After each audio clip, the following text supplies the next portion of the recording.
G'day everyone, cheers and welcome back to Grandma's Handbag. This little helper's for all of you.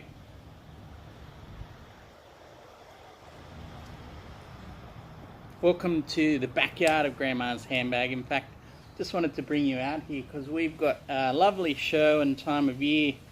You might see the purple rain perhaps behind me, if we're lucky, if the wind shakes this Jacaranda tree just a tiny bit. Jacarandas are just a beautiful tree that come to blazing life in November in Sydney, and we're lucky enough to have one in our backyard. So you saw that little segment there, and just always lovely to see for a few weeks in November. Plenty of bees buzzing around.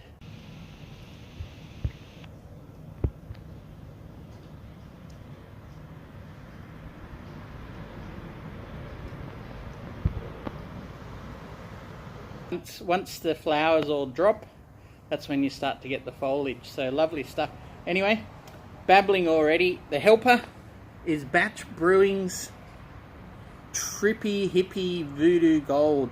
Now I have no idea what this is supposed to be. It doesn't really give me much. Oh, okay. Our hoppy golden ale. So there you go. A golden ale, extra hops. Still not as hoppy as an American ale, I can assure you of that.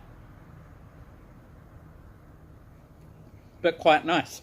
Alright. Spinner winners. It's been a while since I've done one of these. Number 4, number 5.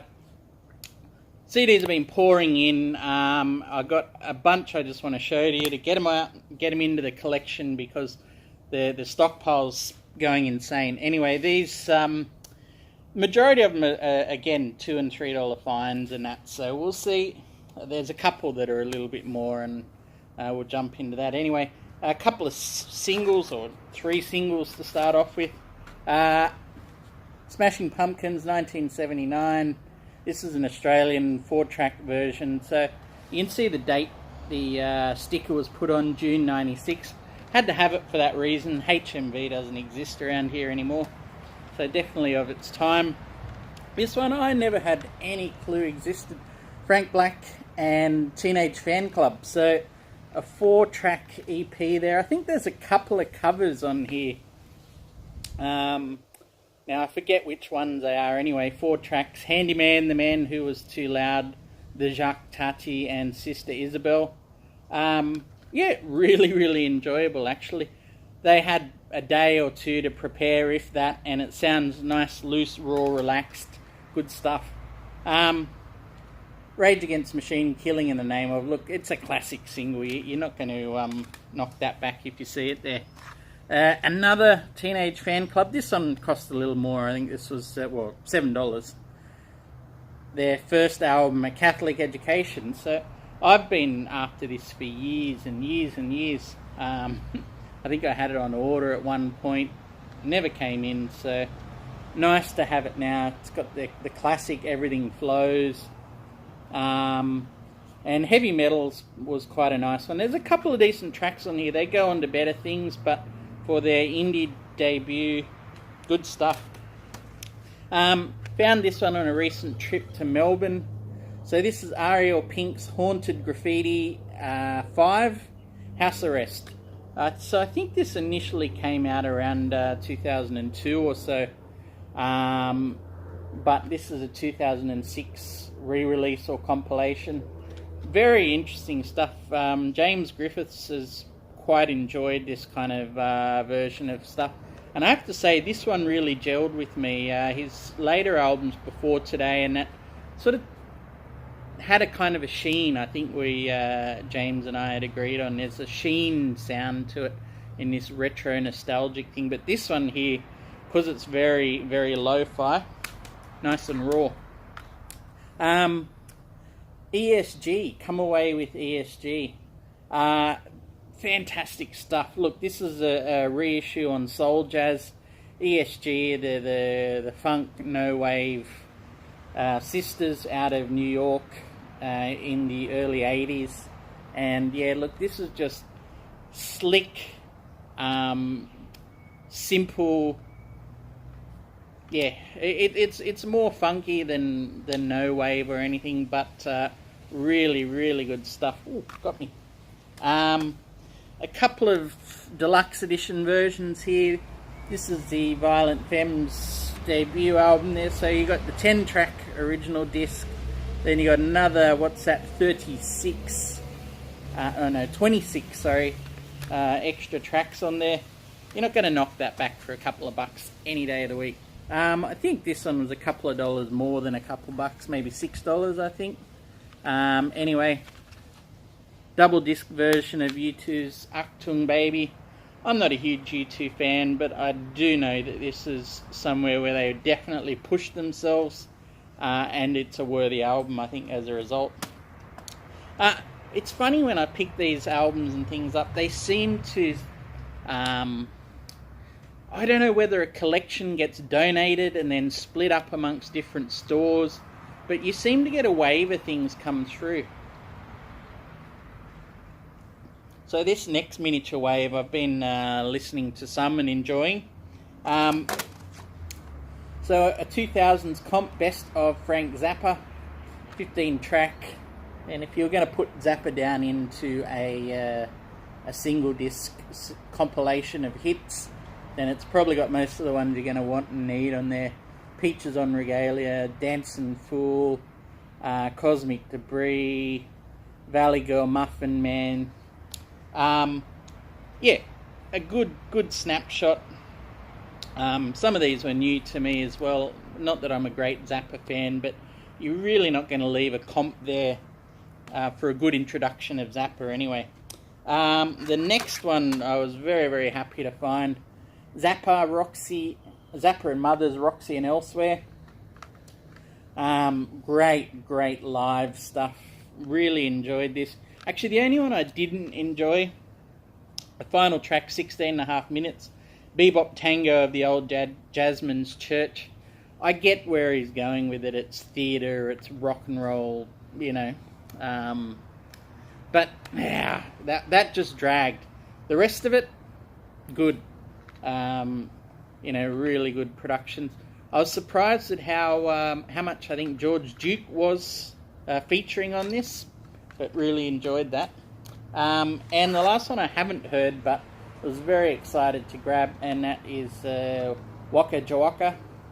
And I don't know, do you guys know, I see Hot and Rats there, Hot Rats. Is this a companion album to Hot Rats, even though this was put out, I think, in 72, so 3 years after Hot Rats, but it's making a reference there? Or is it just because it's a solo follow-up? Anyway, happy to have that, and that's the only one of those Zappas I haven't spun yet. The Smiths, Hatful of Hollow. Can't remember if this is all just BBC recordings or that. Crackin' Vinyl.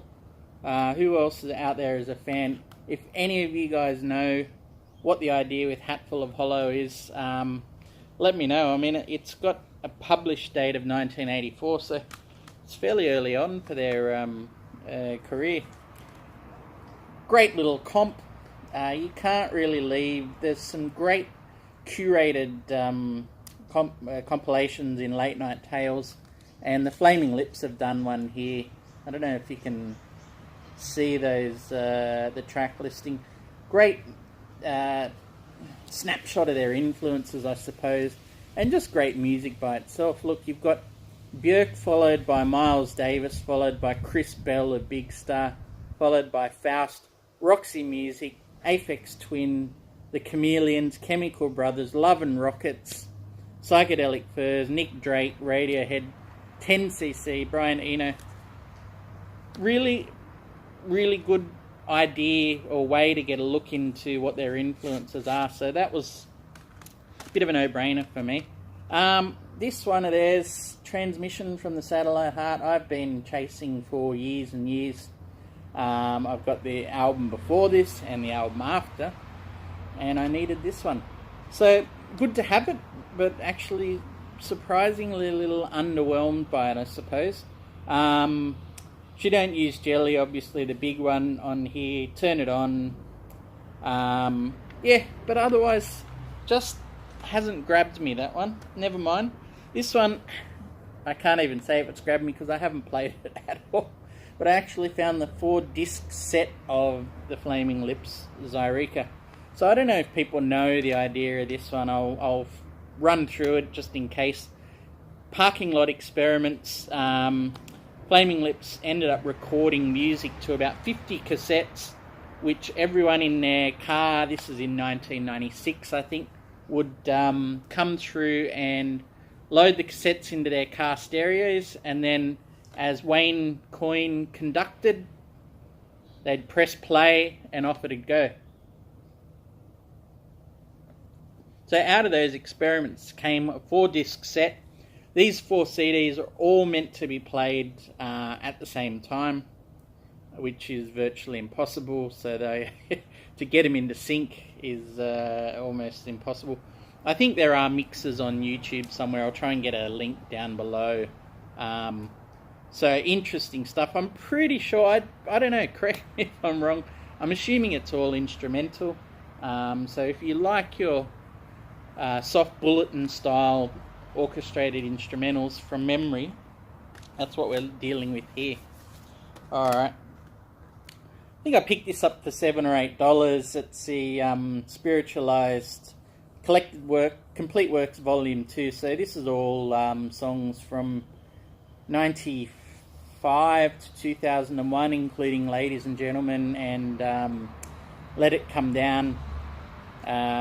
So yeah, double collection as a completist. It's got all the B-sides and things that I need on there. So I had to grab that one. Very happy to grab Eno Polo for $4. Yeah, nice stuff. Simple, great. Always going to grab Eno at that sort of price. Now this was a great buy for $3. James Brown, In the Jungle Groove. Wow, what a great compilation. Now, this is probably one of the very first comps that kicked off the... I don't know how to say it. Basically, this is one of the first comps that was designed for hip-hop sampling culture, I think, in the early 80s. Now, this is a reissue from 2003 on CD, so it's got bonus tracks on there, but just a fantastic stuff. Funky drummer, there's versions of that. Get up, get into it, get involved, give it up, turn it loose, soul power, hot pants, blind man can see it. I mean, it's just badass. Really, really good comp. The vinyl versions initially came out in 86, and I think they're still fairly sought after. But anyway, you can get that one. Top stuff. Alright, picked this up the other day. Paid full retail, less 20%. But double disc set of Bob Dylan and the Basement tapes. So you get that lovely chunky book with the Basement tapes. Yeah, I would have preferred the 6-disc version of this, but obviously I'm about 4 or 5 years too late on that. The more I listen to Dylan's work, the more I realise that the Basement tapes is pretty much a crucial part of his history, and he's still sort of revising ideas that came up on this album today, 50 years later, you know. So, yeah. The next one as well, I've been meaning to pick this up for a while. I used to have a CD copy of it, and it was cheap, very cheap, $6 or $7 after discounts. The Saints, I'm Stranded, classic, all-time classic punk, all-time classic Aussie punk as well, and it's got 8 bonus tracks on there, so different EP versions and things. And yeah, just really, really happy to have that one back finally. Now this last one, was really, really surprised to see it, and it's kind of been occupying a lot of my listening the past few weeks since I picked it up. Just mind-blowing the first couple of times I've heard it, and you know, since then I'm just trying to piece it together in my mind, and it's still right there. What an incredible album. Beach Boys, The Smile Sessions. So this is the 2011 reissue, or issue, sorry, where Wilson and his cohorts finally pieced together those tracks from the original 66 and 67 Smile sessions, and phenomenal stuff. Look, 27 tracks on here, including about, 8 bonus tracks. If this had been pulled off, it's just got me thinking, if they had been able to get this somehow all together, and I don't quite know how, I don't think we'd even be talking about Pet Sounds, to be honest. This would be the album and the yardstick we would have measured the Beach Boys by. As a great lost album, yeah, I can see why people wanted this so bad. Just a fascinating document as well. And the more I'm listening, the more I sort of get a picture of what they were trying to do on here. What I've sort of worked out is that I think they said when they made it, they put all these little feels, sort of, 8-bar sections, and just feelings and emotions in music, lots of them, and that's why this can, on one respect, feel quite disjointed, but those feels then start to cycle around in and out of segments of songs, and that starts to sort of knit them all together. And outside of those feels, you also have the main songs that sort of dictate the two songs on either side of it, for example. So you've got Our Prayer and G, which lead into Heroes and Villains. And then you've got Roll Plymouth Rock and I'm in Great Shape that lead out. And they all sort of share their little themes together on here. So Heroes and Villains is one of the big songs. Cabinescence is just doing my nut in how brilliant it is at the moment. You've got Surf's Up on here. You could argue Vegetables is another one, and clearly as well Good Vibrations. So all the little songs that match up and share each other's parts come together to this whole, and just amazing. That Carol Kay's bass is a thing of wonder and beauty, just so full, deep, I don't know, it's immediately identifiable. And then you've got those bits of the orchestra. I mean, there's just some real fat, heavy brass instrumentation. Oh man, amazing. Yeah, and just really excited to find that for $7. Couldn't be happier. Anyway, look guys, thank you for joining in.